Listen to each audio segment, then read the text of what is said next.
It's inspiring to be at a project like this that is focused on exactly why I got into politics, which is a fair chance at success. You heard my bio, and I worked for a long time on things that affect some of the most vulnerable people in our population. Things like homelessness and substance use, drug policy, youth development. And I did that because, ever since I was a kid, and I come from a family of poverty. My mom was a school bus driver. I left home at 16. I didn't graduate from university till I was 28. By then I had one child. I had one other one soon to arrive. And I profoundly believed that we don't all come to this world with the same fair set of assets. Some of us are born into families that have money, and some of us are born into families that have nothing. Some of us experience trauma from a very early age on. Some of us have traumatic incidents later on as we grow up. Some of us are brown or black or newcomers and face discrimination and racism, and some of us don't. Some of us have brain injuries, and some of us don't. Some of us are physically more are physically sound, and other people have disabilities. And that's the reality. It's not equal. And we don't come to this world with the same set of assets, really. And I think the most important thing that a government can do is to level the playing field. And sometimes I get pushback for that. People say, because there's an ideology out there, that if you work really hard, you will succeed. And if you don't succeed, it's because you didn't work really hard. But we know that's not true. Because we know that people who are in poverty, who haven't made it through school the first time, or the second time, or the third time for that matter, it isn't because most often they're not working hard. It's because a whole bunch of things are happening in their lives that is making it that much more difficult for them. That is oftentimes unseen to their educators, unseen to the people around them, unseen to the employers, and it's people like Sherry and her team who see exactly what's going on, and who try in their way to make sure that those people that need a hand up, that need a different way of doing things, that need a second chance or a third chance, get that in a compassionate way, in a way that's going to make sense to them.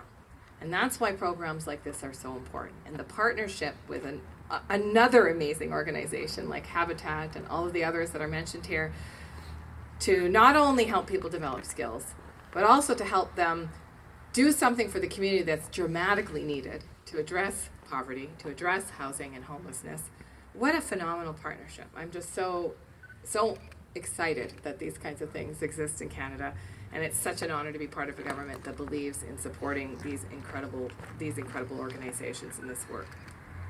We've talked a lot about growing the middle class, this government. We've talked a lot about helping those people who are working so hard to join it, which is a euphemism for poverty, because we can't actually say poverty sometimes. People get really offended when we talk about poverty.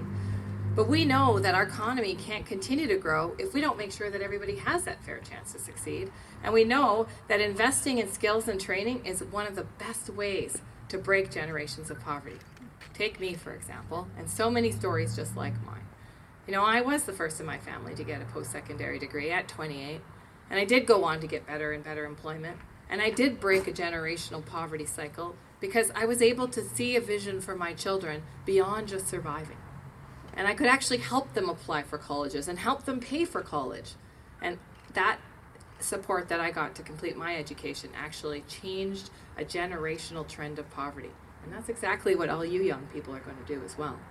You are going to help change your families, but also change your communities. Because when other people see you succeeding, when people like Caroline and Hunter get up and speak for the first time to a big audience, how many of you behind us thought I could maybe do that too? And that's exactly what the power of these programs do. They inspire communities to see a different way. And when people have an opportunity to succeed, they take that chance. I guarantee it. And they make something of themselves. And the next step is easier. Because as people have success and they're supported to see that success, all of a sudden the next challenge is a bit easier. So I guarantee you, Caroline and Hunter, the next time you talk, you won't be as scared because you'll have done it already.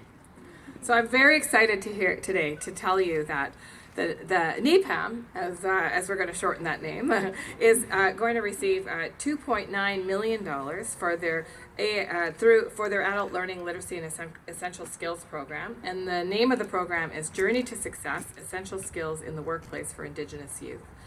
It's going to support the great work that you're doing in terms of in-classroom, but also paid work placement. So critical to help young people get those experiences and references on the resume that we know will inspire their employers to take a chance.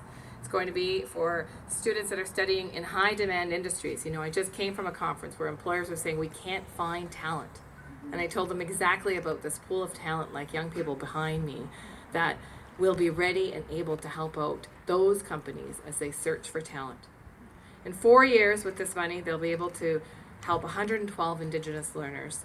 And they're creating not only success stories, but also a model of success that we'll be using to help other organizations develop similar programs like this across the country.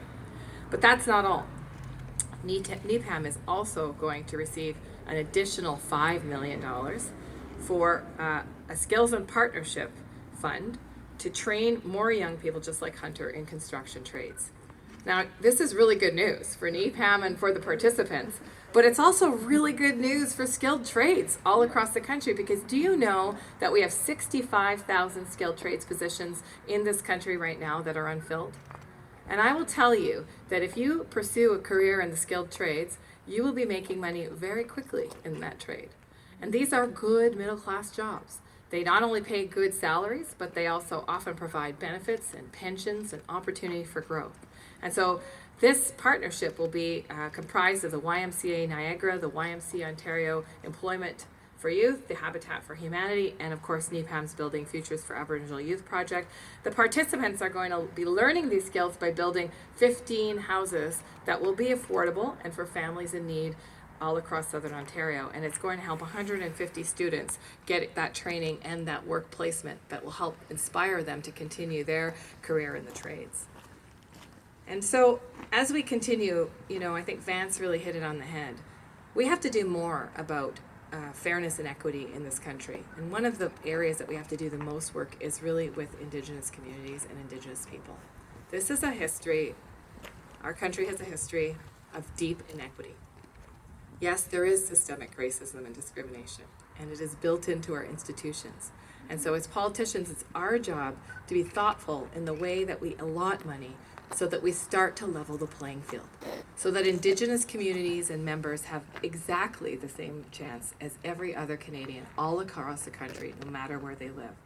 And so the work that I'm doing on rejuvenating the Indigenous skills and employment training program, some of you might be familiar with, is not just about more money, which it is, an increase of $2 billion over 5 years, $400 million a year ongoing, so that communities have the money they need to take the time and work with young people and middle-aged people who want to get those skills to succeed. But it's also about turning over control.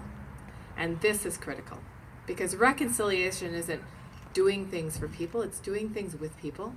And it's actually placing the control back in Indigenous communities so they can best determine how to work with their young people. Look at the story of Kathy and Sherry, who are working with young people and weaving in culture and pride about who we are as a people. And so I'm so proud of the work that NPAAMB is doing, the partners are doing, and I'm so excited to hear your stories. And please keep in touch with the stories of the young people, because I think that's the story that Canadians need to hear, is the voices of the young people. As you point out, Sherry, they have to come first. Thank you so much.